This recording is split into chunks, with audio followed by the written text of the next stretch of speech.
3,000 years ago, a war had been raging for 10 years.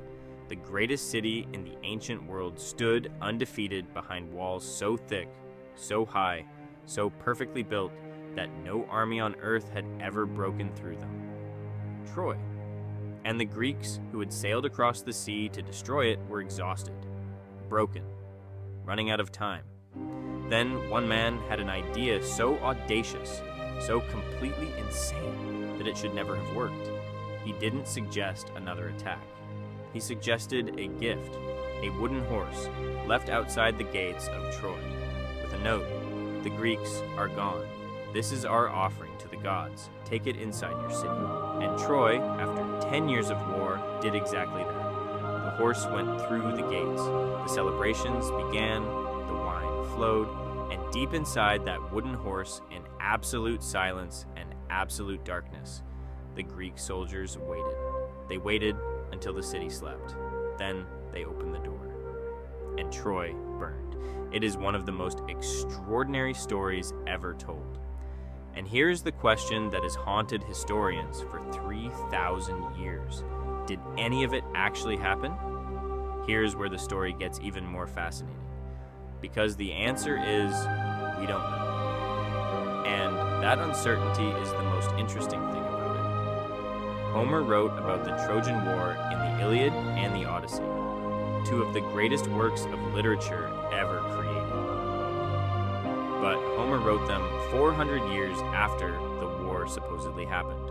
400 years. That is like someone today writing an eyewitness account of events from the year 1625. No photographs, no recordings, just stories passed down through generations, changing with every telling for 400 years.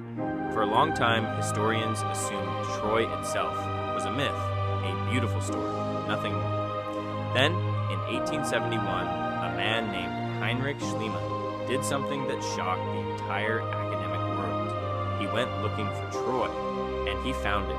In modern-day Turkey, beneath layers of earth and time, the ruins of a real ancient city with real walls, real evidence of fire, real evidence of destruction, at exactly the right period in history. Troy was real.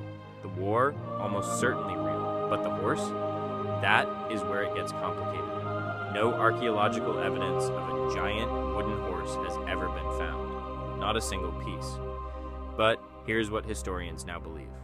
The horse may have been real, but not the way you imagine. In the ancient world, large siege engines, battering rams, were sometimes built in the shape of animals. Some scholars believe the Trojan horse was a siege engine, a battering ram shaped like a horse, used to break through the gates. And over 400 years of retelling, soldiers hiding inside a siege engine became soldiers hiding inside a horse. The story grew the way all great stories do until it became something more powerful than the truth, a myth. And here's what makes that genuinely extraordinary. Myths don't survive 3,000 years by accident. They survive because they contain something true about the human experience. The Trojan Horse isn't just a war story, it is a story about deception, about the moment you let your guard down, about how the thing that destroys you is rarely the thing you were watching for. Troy was watching the gates. They forgot to watch the gift. And 3,000 years later, in business, in relationships, in politics, that lesson still applies. Every single day. This is Ancient Pulse, where ancient stories reveal timeless truths. Subscribe, because the past is never as far away as you.